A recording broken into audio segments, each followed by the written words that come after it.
Il n'est pas là pour caresser délicatement les idées reçues, ni les esprits mollement éveillés. Marc Boilard questionne, dérange et gratte là où ça fait mal.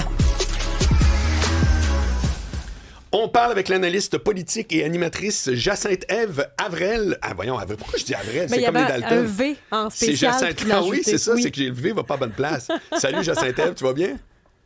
Il y a des haters qui vont adorer ça parce que ils jouent beaucoup avec mon nom de famille. Bonjour Marc, bonjour Isabelle. Moi, j'aime ça. Arel, je trouve que ça te fait très bien. Arel, moi, je veux pas le changer. C'est un accident de parcours. Hey, tu vas me parler de quelque chose de le fun qui est le... Puis je trouve ça le fun pour vrai comme sujet. Ça m'intéresse au bout. Le référendum citoyen numérique qui existe en France. Alors, dis-nous c'est quoi le truc, puis je suis curieux de voir qu'est-ce que tu en penses. Bien, merci de me donner l'occasion de le présenter parce que ça fait déjà 2 mois que c'est sorti. Ça fait 2 mois que c'est sur le bout de ma langue. Je veux le présenter et j'essayais de trouver la meilleure tribune pour en parler. Mais j'espère que les Québécois vont être très intéressés par cette application qui a été lancée par... c'est une application qui a été lancée en France il y a 2 mois par une initiative citoyenne. Ceux qui connaissent le romancier Alexandre Jardin et son fils Robinson Jardin, ils ont travaillé sur la mise sur pied de cette application qui s'appelle Référendum citoyen. Et c'est une initiative de l'association Libérez-vous citoyens. Et ce référendum citoyen, cette application, permet à tous les citoyens français de s'identifier à l'aide de leur passeport, donc s'assurer là que on a vraiment affaire à des citoyens français lorsqu'on est sur cette plateforme-là. Et le système d'identification permet l'anonymisation des personnes qui s'identifient. Donc, on s'identifie avec notre passeport, mais l'application ne conserve pas les données qui ont servi à nous identifier, nous donne un jeton anonyme qui nous permet par la suite d'aller voter sur des référendums, des questions référendaires qui sont là sur le site pour une période donnée et ça permet aux citoyens français d'exercer leur voix parce qu'on a l'impression que la caste politique en France n'écoute pas beaucoup les citoyens, est très branchée sur des grandes organisations de lobbyistes, des grandes organisations non gouvernementales mais mondialistes qui ont certaines ambitions, mais les ambitions citoyennes, elles, les citoyens ont souvent l'impression qu'ils sont oubliés. Ça nous rappelle quand même quelque chose, même si ça se passe en France. Et et on peut aller sur cette application-là. Je dis mais c'est les Français, bien sûr. Ouais. Et il y a des référendums qui ont lieu, qui sont ajoutés, des questions référendaires. Et c'est un vote, un citoyen a le pouvoir de voter une fois. Ouais. Ça n'a pas force de loi, ça n'a pas force... bien entendu, ce n'est qu'une voix exprimée, mais ce que les gens qui ont mis en place cette application souhaitent, c'est de faire connaître, parce que là, on a lancé ça pendant l'été en France, donc il y a plusieurs personnes qui sont allées s'inscrire, qui ont voté, mais c'est pas encore, on n'a pas encore le vent dans les voiles comme on l'aura à l'automne lorsqu'on en parlera et les gens reviendront de vacances. Mais l'objectif, c'est d'amasser tellement de votes sur des questions référendaires ciblées que les politiciens ne puissent plus détourner l'attention de questions ou de positionnements qui sont flagrants, qui sont évidents, pour lesquels leurs citoyens se sont exprimés. Puis est-ce qu'il y a un intérêt des Français pour ça? Est-ce qu'on sent qu'il y a un engouement, même si c'est récent? Oui, ça a été... il y a réellement un engouement, là. Il y a eu déjà une grosse vague d'inscriptions durant l'été, mais là, c'est sûr que les médias sont au ralenti, on en parle moins. Donc, on attend une deuxième vague d'inscriptions à l'automne. Et je vais vous donner une idée parce que même si nous, comme Québécois, on peut pas aller voter, on peut aller voir les questions référendaires qui sont déposées sur le site. Et c'est quand même intéressant. Il y a, par exemple, le prix des carburants et la transition énergétique. Faut-il supprimer les certificats d'économie d'énergie malgré les contributions à la transition énergétique? Prix de l'électricité et énergie renouvelable. Faut-il supprimer les aides publiques à l'éolien, par exemple? Hein, on le voit, c'est quand même des questions qui se croisent avec notre actualité ici. On le voit au Québec, il y a un engouement là politique, je dirais. C'est beaucoup plus un engouement politique. Il y a un engouement de certaines entreprises de développer des champs d'éoliennes. Ça paraît donc bien de développer cette énergie dite renouvelable, alors qu'on est dans le paradis de l'hydroélectricité, mais on y va avec des champs d'éoliennes un peu partout. Alors, on pourrait consulter les citoyens sur ces enjeux-là. Réforme du système de santé. Approuvez-vous le plan de l'Institut de santé pour réformer le système de santé fondé sur la prévention? Responsabilité des magistrats. Faut-il que les magistrats répondent personnellement de leurs fautes lourdes devant une cour de personnalités qualifiées? Donc, c'est quand même des enjeux qui touchent réellement les citoyens, les contribuables aussi, je dirais, parce que il y a une manière de parler en France qui est très connue là-bas, c'est Nicolas qui paye.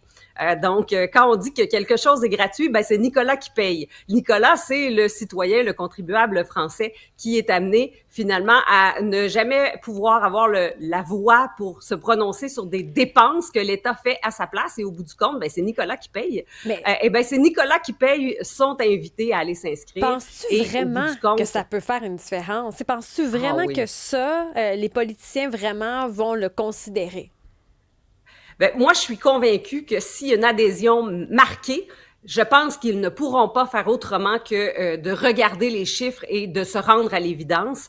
Je pense que ça peut être très intéressant. On a beaucoup d'enjeux ici au Québec aussi sur lesquels on voit des débats dans les journaux, à la télévision, à la radio. Il y a plein de débats au Québec et on a l'impression souvent qu'on recherche le consensus, on recherche l'acceptabilité sociale, mais on s'obstine aussi sur cette acceptabilité sociale. Parfois, on dit « Ah oui, il y a acceptabilité sociale et il l'a pas », mais on se base sur quoi?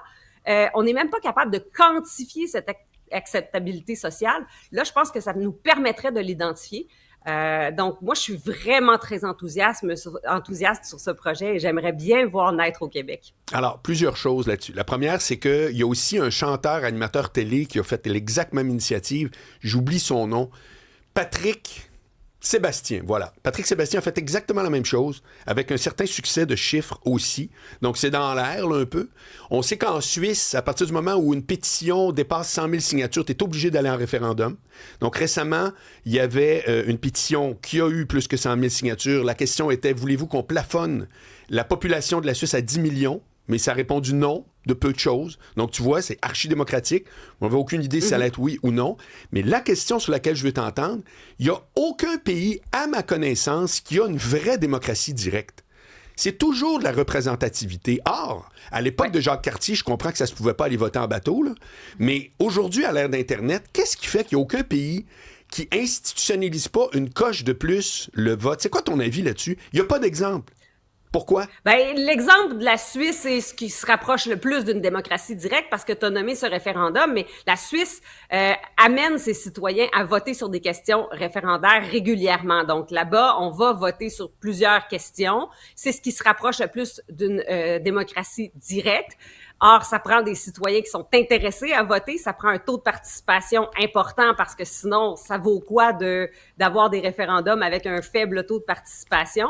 Je pense que il faut que ça vienne des citoyens, cette demande-là, parce qu'une fois qu'on est au pouvoir, c'est tellement tentant de se laisser séduire par le pouvoir, justement, et d'aller avec nos convictions, notre vision du monde et de consulter les citoyens. Ça peut sembler lourd, ça peut sembler rebutant parfois pour les gens qui sont au pouvoir. Et ça, que ce soit la gauche, la droite, là, j'ai pas été au pouvoir dans ma vie, mais je peux facilement imaginer que c'est tellement dur se rendre au pouvoir, c'est tellement de sacrifices aussi. On a une vision, tout le monde va se faire élire dans l'objectif d'améliorer la société dans laquelle il vit. On n'a juste pas la même vision de comment on peut l'améliorer. Alors, je pense que c'est difficile pour une gang d'élus de dire allons-y, mettons en place un mécanisme qui permet de donner un réel pouvoir à la voix citoyenne. Donc, c'est pour ça que ça doit venir d'un mouvement citoyen. C'est pour ça que je suis enthousiaste aussi avec ce mouvement en France qui a émergé, cette application qui vient d'une initiative citoyenne. Si elle est crédibilisée par le milieu politique, encore là, il y a une haute marche, vous me direz, pour que les politiciens le reconnaissent, mais le nombre pourrait faire basculer les politiciens vers cette évidence. S'il y a 50 000 personnes dans la rue ou 1 million, ça n'envoie pas le même signal. Au Québec, ce serait, si on s'inspirait de la France, quand on regarde notre taux de participation pour aller voter qui n'est pas très haut, je me demande si on pourrait être enclin à être un peu plus réactif à ce genre d'initiative numérique. Je me questionne sur l'application des Québécois. Oui, parce que là, c'est dans le téléphone. Alors, c'est très facile pour n'importe qui d'aller d'aller s'identifier puis ensuite de se prononcer sur des questions.